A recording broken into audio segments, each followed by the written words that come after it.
साहेब मध्यंतरी आत्याबाईंचा फोन आला नव्हता मला, पण काल रात्री अचानक त्यांचा फोन आला आणि माझी खरडपट्टी काढली त्यांनी. मला त्यांना उत्तर काय द्यावं हाच प्रश्न पडलाय. एकतर आत्याबाईंच्या तब्येतीत सुधारणा होत नाहीये, त्याची वेगळी काळजी. वाकणीस आत्याबाईच्या आजारपणाला आता महिना दीड महिना झाला. म्हणजे सुरुवातीला ती औषधं घेत नव्हती, पण मी तिला समजावल्यावरती ती औषधं घेते. पण तरी म्हणावा तसा फरक काही पडलेला नाहीये तिच्यात. एकदा डॉक्टरांशी बोलावं असं वाटतंय. म्हणजे हे डॉक्टरही उत्तम आहेत, पण तरीही काही फरक पडत नसेल तर दुसऱ्या डॉक्टरला दाखवावं का असा विचार मनात येतोय. साहेब मध्यंतरी अमृतांशी माझं बोलणं झालं होतं. त्यांनी नेटवरून एका तज्ज्ञ डॉक्टरांचं नाव शोधून काढलं होतं. दिल्लीमध्ये असतात ते डॉक्टर खुराना. म्हणजे जर आपल्याला तिकडे आत्याबाईंना न्यायचं असेल तर तशी व्यवस्था करता येईल. ठीक आहे, बघू. तुम्ही आत्याबाईंना भेटा. मुद्दामून कालचा काही विषय काढू नका. कदाचित ती विसरली सुद्धा असेल. असं झालं असेल तर उत्तमच आहे, पण याच विषयावर जर त्या बोलायला लागल्या तर माझी पंचायत होईल. बघूया त्यांना काय कारण सांगायचंय याचाच विचार करतोय मी. तिला सांगा की भवानी माईनं सांगितल्यासारखी मुलगी अजून सापडली नाहीये. पण साहेब त्यांच्याशी माझं बोलणं झालं, या गोष्टीला आता महिनाभर उलटून गेलाय. त्या मला विचारतील गेले महिना काय केलं म्हणून. मग काय सांगू? सांगा वाकणी की अजून एक महिना आपल्याकडे आहे. या घराला साजेशी मुलगी शोधायला थोडासा वेळ लागतोय. आणि भवानी माईनं ज्या पद्धतीची मुलगी सांगितली आहे ते सुद्धा तुमच्या लक्षात आहे. हे सगळं सांगा तिला, समजावा. आत्याबाईंना कन्व्हिन्स करणं अवघड आहे, पण बघतो प्रयत्न करून. आणि त्यांनी काही सांगितलं तरी त्याला विरोध करू नका किंवा कोणताही खुलासा देऊ नका. तुम्ही एखादा शब्द दिलात ना तर मी अडकेन वाकणी. नाही साहेब, त्याची काळजी करू नका.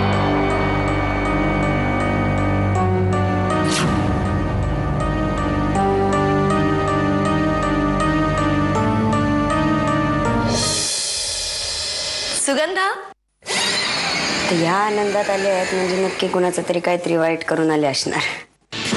तू मला काही बोलतेस का? नाही हो, तुम्ही बोला की कशाला आलात? सुगंधा, एक आनंदाची बातमी. कसली? आता आपल्याला कंबर कसून कामाला लागलं पाहिजे. हा, सजावट करायची आहे, डेकोरेशनचं बघायचं आहे, जेवणाच्या ऑर्डर्स द्यायच्या आहेत, कपड्यांची खरेदी करायची आहे. चल चल पटकन जाऊया आपण. अहो काय बोलताय? कुणाचं लग्न बिग्न आहे का काय? अगं कोणाचं म्हणजे काय? नरसिंह भाऊजींचं लग्न करायचंय. काय? हो मग. अगदी मुलगी शोधण्यापासून भाऊजींचं लग्न पार पाडण्यापर्यंतची सगळी जबाबदारी आपल्यावर आहे. अहो काय बोलताय तुम्ही अहिल्याताई? मला काही कळत नाहीये. आंधळा मागतो एक डोळा आणि देव देतो दोन डोळे, ही म्हण माहितीये ना तुला? तसंच काहीसं आपल्या बाबतीत घडलंय. इतके दिवस या घरात मानाचं स्थान मिळावं म्हणून आपण झगडत होतो, पण आता ते तर मिळणारच आहे. शिवाय आपल्याला नकोशी असलेल्या जानकीला घरातून कायमचं बाहेर काढण्याची संधी आपल्याला मिळते. ती कशी काय? आत्याबाईंनी भाऊजींच्या डोक्यावर अक्षता टाकण्यासाठी कंबर कसली. त्यामुळे आता भाऊजींचं लग्न झाल्याशिवाय त्या काही स्वस्थ बसणार नाही. काहीतरीच काय बोलताय? अहो काही झालं तरी नरसिंह भाऊजी तयार होणार आहेत का लग्न करायला? सुगंधा, मग आपण कशाला आहोत? नाही, आत्याबाईंनी कितीही लग्नाचा हट्ट धरला तरी भाऊजी ऐकणार नाहीत हे नक्की. पण आपण तसं काही होऊ द्यायचं नाही. पण म्हणजे नक्की करायचं काय आपण? आत्याबाई आत्ता भाऊजींच्या लग्नासाठी अडून बसल्यात, पण तुला त्यांचा आजार माहितीये. त्या कधीही काहीही विसरू शकतात. कदाचित हा हट्ट सुद्धा विसरतील. त्यामुळे आत्याबाईंना भाऊजींच्या लग्नाची जेवढी काळजी आहे तेवढीच तुला आणि मला आपल्या दोघींनाही आहे, हे त्यांना दाखवून दिलं पाहिजे. भाऊजींना भोवल्यावर चढवून त्यांची पंचायत करायची असेल तर आधी आत्याबाईंना घोड्यावर बसवलं पाहिजे.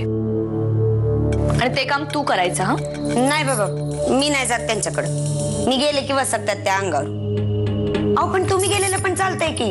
मी जाऊन बोलले असते, पण अहिल्याने बोलणं आणि सुमित्राने बोलणं यात काहीतरी फरक आहेच ना. शिवाय तू त्यांची लाडकी सून, त्यामुळे मी काही बोलले तर एक वेळ ऐकणार नाहीत. पण जर का तू जाऊन काही बोललीस तर नक्की खूप फरक पडेल.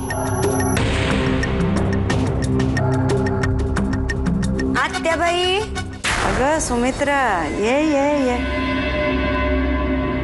ये ना, बस. ठीक आहे वाकनीस, आपण या विषयावर नंतर बोलू. तुम्ही आत्याबाईला भेटून घ्या. जाताना तिच्याशी काय बोलणं झालं ते मला सांगा. ठीक आहे साहेब. हॅलो. हां बरं बरं, येतो लगेच येतो. हां काय झालं वाकनीस? साहेब, आपण एका बँकेमध्ये जे प्रपोजल टाकलं होतं त्या मॅनेजरचा फोन आला होता. तातडीने भेटायला बोलवलं. मग ठीक आहे, तुम्ही तिथे जा. आत्याबाई. मी बोलतो तिच्याशी, ते काम जास्त महत्वाचं आहे.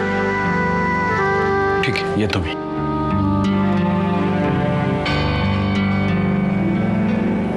काय म्हणता आत्याबाई, कशी आहे तब्येत तुमची? चाललंय गाडं. आता पहिलं तिराला कधी पोचताय तेवढं पाहायचं. अहो असं काय म्हणताय आत्याबाई, अजून 100 वर्ष जगणार आहात तुम्ही. आम्हाला हव्यात तुम्ही. 100 वर्ष नको ग बाई. आत्ताच म्हातारपण जाणवायला लागलाय. आणि करायचं काय 100 वर्ष जगून? जाऊ दे.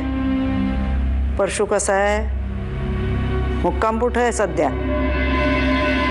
दिसला नाही बरेच दिवसात ग. आहेत की, आत्याच आहेत. कुठे आहे म्हणालीस? म्हणजे रमावतीच्या वाड्यातच आहेत म्हणायचं होतं मला. हा, त्यांनी काही त्रास दिला तर सांग बरं का मला. घरात सुद्धा कोणी तुला त्रास दिला तर मला येऊन सांगायचं. सून आहेस तू या घरची, व्यवस्थित खायचं प्यायचं. ती अहिल्या काही बोलली बिल्ली नाही ना तुला काही या काही दिवसात? तिचं एक डोकं कधी फिरेल ते सांगता येत नाही ना, म्हणून विचारलं. नाही हो, त्यांचा तसा काही त्रास नाही. पण आत्याबाई, मला ना एक वेगळीच काळजी लागून राहिली आहे बघा. काळजी? कसली काळजी? नाही म्हणजे नर्मदा वहिनींना जाऊन इतके दिवस झाले तरी अजून त्यांची आठवण येते नाही. लई चांगल्या होत्या त्या. भाऊजींची किती काळजी घ्यायच्या. आता आता भाऊजींची काळजी घ्यायला कुणीच नाही. आणि भाऊजी पण उदास उदास बसून असतात. मला काय वाटतं माहिती का आत्याबाई, आपण नरसिंह भाऊजींचं दुसरं लग्न लावून दिलं तर? अगदी माझ्या मनातलं बोललीस बघ. अगं नरसिंहाला हेच सांगतेय मी की बाबा आता मुलगी बघ स्वतःसाठी. त्या वाकनिसानं सुद्धा सांगितलंय काही उपयोग नाही बघ यांचा. आत्याबाई, खरं तर मला आणि अहिल्याताईंना पण असंच वाटतंय की भाऊजींनी दुसरं लग्न केलं पाहिजे. पण कसं आहे ना, अमृताताई, वामनदादा, वाकनीस या सगळ्यांना असं वाटतंय की नरसिंह भाऊजींचं दुसरं लग्न होऊच नाही. त्यामुळे त्यांच्या दुसऱ्या लग्नाचा इशय काढला ना की हे सगळे लोक नरसिंह भाऊजींना समजवायला लागतात की त्यांनी दुसरं लग्न करणं कसं चुकीचं आहे. अहो आत्याबाई, हे तर काहीच नाही. वामनदादा, अमृताताई आणि वाकनीस यांनी मला आणि अहिल्याताईंना तर ताकीद देऊन ठेवली की तुमच्याकडे येऊन नरसिंह भाऊजींच्या लग्नाबद्दल काही बोलायचं नाही म्हणून. आता आम्ही काय करायचं सांगा बरं. मला काय वाटतंय माहितीये का, सगळेजण तुमचीच फसवणूक करतायत. म्हणजे भाऊजींच्या लग्नासाठी मुलगी शोधतो शोधतो असं नुसतं सांगतायत तुम्हाला, करत काही नाहीयेत. मला फार काळजी वाटते हो त्यांच्या लग्नाची, म्हणून येऊन आपलं कानावर घातलं. बरं झालं सांगितलंस ते. बघतेस मी कोण नरसिंहाच्या लग्नाआड येत आहे ते. आत्याबाई, आणखीन एक, मी तुमच्याशी येऊन नरसिंह भाऊजींच्या लग्नाबद्दल बोलले हे त्यांना सांगू नका, नाही तर उगाच माझ्यावर रागवतील ते. नाही ग, कोणी रागवत नाहीये तुझ्यावर. मी आहे ना तुझ्या पाठीशी. आणि हो, तूही जरा बघ ना तुझ्या ओळखीत कोणी मुलगी असली तर. नरसिंहाचं लग्न झाल्याशिवाय मी आता स्वस्थ बसणार नाहीये. आत्याबाई, येऊ का मी? मी जीव काय करते ते बघते. बरं, तुम्हाला काही चहा पाणी नाश्ता आणून देऊ? काय नको, काही लागलं तर सांगेन मी. येते हा मी.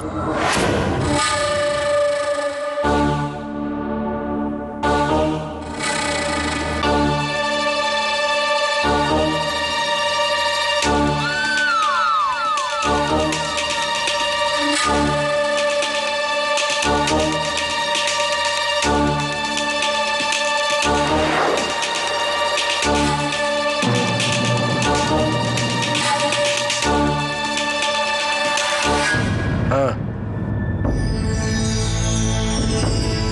हे बघा, ही असली कामं मला आता सांगू नका, माझा काही संबंध नाही. हा,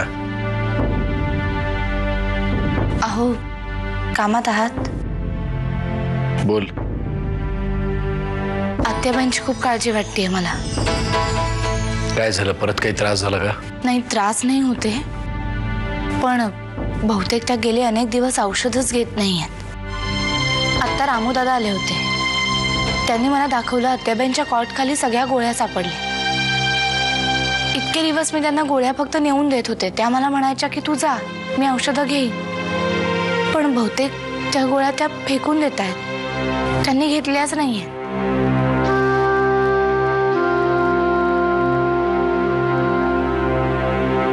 मला आत्याबाईंची खरंच खूप काळजी वाटते. एवढ्या टोकाला गेल्या त्यांचा आजार की त्या स्वतःच्या गोळ्या घ्यायला सुद्धा विसरताय. त्या अशाच वागत राहिल्या तर कशा बऱ्या होणार? जानकी, आपण तिची मानसिक अवस्था समजून घेतली पाहिजे.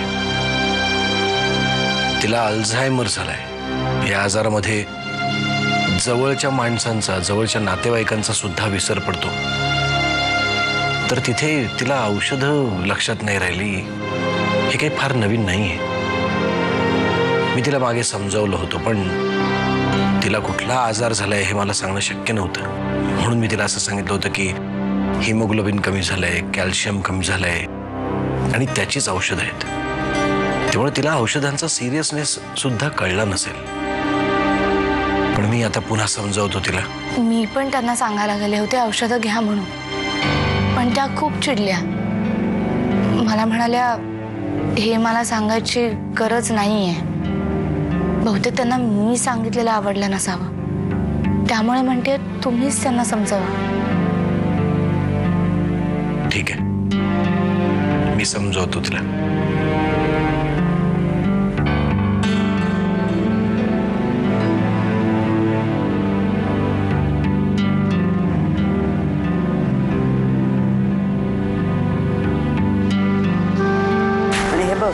तुला अनुरूप मुलगी मिळून तुझं लग्न होईपर्यंत या गोळ्या मी घेणार नाही. पुन्हा माझी समजूत काढायला इथे येऊ नका, कळलं?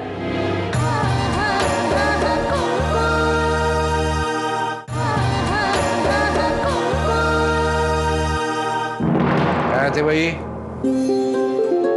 कशी काय तब्येत? अरे काय रे, सारखी माझ्या प्रकृतीची काळजी असते. तुम्ही सरळ वागलात ना तर अगदी ठणठणीत राहीन बघ मी. पण मला त्रास द्यायचं ठरवलं ना तर मग काय खरं नाही माझं. अरे बाई, मी तुला समजावलं होतं की नाही? तू गोळ्या घेशील असंही तू मला म्हणाली होतीस. त्या गोळ्या कशासाठी आहेत, त्याचा परिणाम काय आहे, हे सगळं मी तुला सांगितलं होतं की नाही? आणि तू मला म्हणालीस की मी सगळ्या गोळ्या व्यवस्थित वेळेत घेईन. आम्हाला बरं वाटावं म्हणून तू म्हणतेस गोळ्या घेतल्या आणि नंतर त्या गोळ्या तुझ्या रूम मध्ये कुठेतरी सापडतात. का अशी फसवणूक करतेस आमची? आम्ही तुझे शत्रू आहोत का? शत्रू असल्यासारखेच वागताय. आणि मी काय फसवणूक केली रे तुमची? तू आणि वाकनीस, तुम्ही दोघांनी फसवणूक केलीत माझी. वाकनीस काय म्हणाले होते मला? नरसिंहासाठी सुयोग्य मुलगी आणून हजर करतो. काय झालं? सुयोग्य तर सोडाच, मुलगी बघायचा सुद्धा विचार दिसत नाहीये मला त्यांचा. तुम्हा दोघांशी मी बोलले होते. किती दिवस झाले त्याला? काय केलं तुम्ही इतके दिवस? बाई, त्यांना कामं असतात. काही सांगू नकोस त्यांची कामं बिमं मला. तुझी काळजीच नाहीये त्यांना. म्हणून तर मी सांगितलेलं काम सोडून नुसते इकडे तिकडे फिरतायत बघ. आता बाई, तू शांत हो. त्रागा कशाला करतेस? आम्ही शोधतोय मुलगी, पण ती अशी सहजासहजी सापडणार आहे का? आता त्रागा करू नको तर काय करू? इथे माझ्या म्हातारीच्या जीवाला घोर लागलाय. अरे मुलगी शोधल्याशिवाय सापडणार आहे का? पण तुम्हाला जमणार नव्हतं ना तर मला सांगायचं. मी उमरे झिजवले असते लोकांचे. मित्र मैत्रिणी नातेवाईक कोणाला सोडलं नसतं. रमावतीला सुद्धा जाऊन आले असते. तुम्ही याच्यातलं काय केलं सांगा मला. असं काय म्हणतेस? आमचे सुद्धा प्रयत्न चालू आहेत. कसले प्रयत्न? काही करत नाही तू, माहितीये मला सगळं. आता हे शेवटचं सांगतेय तुला. भवानी माईच्या बोलण्यावर पूर्ण विश्वास आहे माझा. लवकरात लवकर तुझं लग्न व्हायला पाहिजे, नाही तर जीवाला धोका आहे तुझ्या. आणि हे बघ, तो वामन आणि ती अमृता ते काय बोलताय त्याच्याकडे अजिबात लक्ष देऊ नकोस तू. तसं नाही आतेबाई. आणि तुला कोणी सांगितलं हे? कुणी सांगायला कशाला हवं? कान आणि डोळे उघडे ठेवले ना हे सगळं काही कळतं. ठीक आहे, मी बोलतो त्यांच्याशी आणि काय होतंय ते कळवतो. तू अजिबात बोलू नकोस त्यांच्याशी, मी बोलीन. आणि मी भेटायला बोलवलं होतं ना त्यांना, का आले नाहीत ते अजून? अगं ते आले होते, पण तू आराम करत होतीस म्हणून मीच त्यांना सांगितलं की नंतर भेटा. आणि त्यांना एक महत्वाचं काम सुद्धा होतं बाहेर. मला माहिती आहे, मी जाब विचारीन ना म्हणून पळून गेलेत ते. ते काय नाही, मला बोलायचं आहे त्यांच्याशी. फोन लावून दे मला. आतेबाई आत्ता ते कामात असतील. असू देत, मला आत्ताच्या आत्ता त्यांच्याशी बोलायचंय बस. एक मिनिट.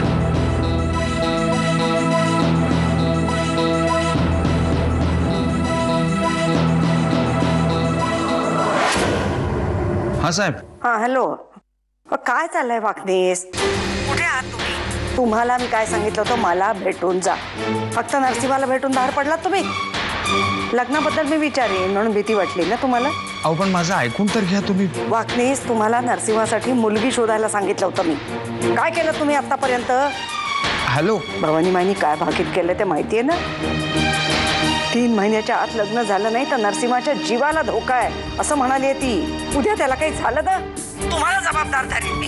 ही शेवटची ताकीद देते तुम्हाला. जमणार नसेल तर तसं स्पष्ट सांगा. या वयात अजूनही खमकी आहे मी. घराच्या बाहेर पडीन मी, मग मात्र कोणी मला दोष देऊ नका. नाही.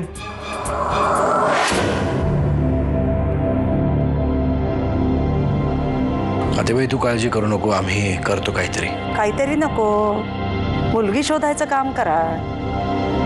आणि हे बघ, तुला अनुरूप मुलगी मिळून तुझं लग्न होईपर्यंत या गोळ्या मी घेणार नाही.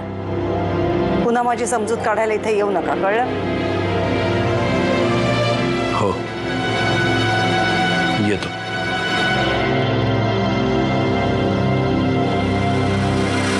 आत्याबाई जितक्या लवकर बऱ्या होतील ना तितकं आपल्याला हवंय. तू नको काळजी करूस. त्या डॉक्टरांच्या ट्रीटमेंटने आत्याजीत नक्की फरक पडेल.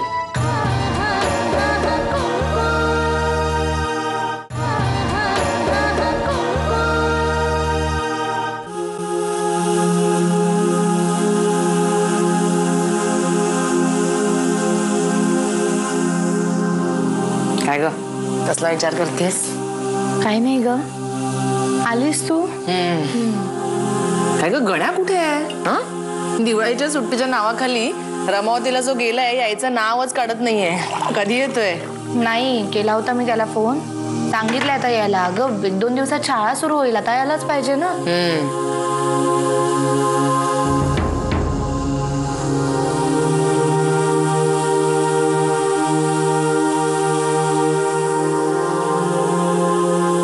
जानकी, काय झालंय? अमृता, मी तुला सांगणारच होते.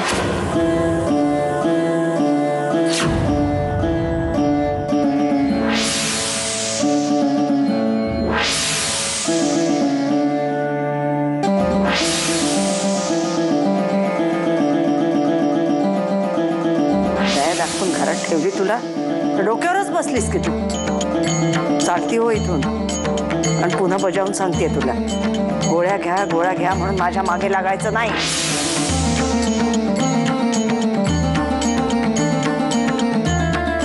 जानकी, आत्याजीला चांगल्या डॉक्टरांकडनं चांगली ट्रीटमेंट दिल्याशिवाय तिच्यात काही सुधारणा होईल असं नाही वाटत आहे. अमृता, सगळं मान्य आहे, पण त्यांनी औषधं तर घेतली पाहिजेत ना.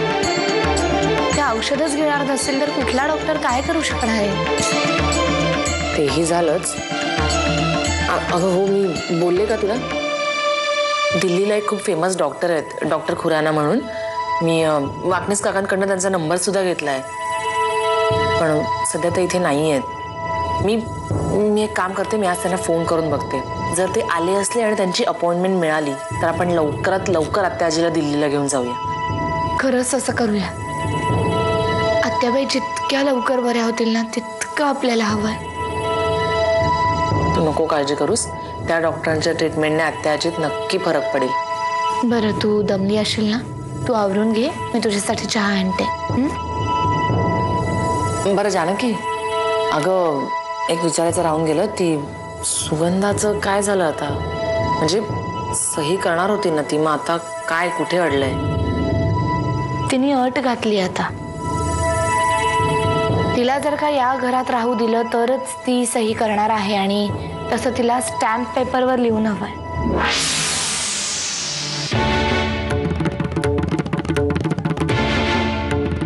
जाऊ दे अमृता, तू नको विचार करूस. वामनदादा आणि हे मिळून करतील ठीक. आलेच मी.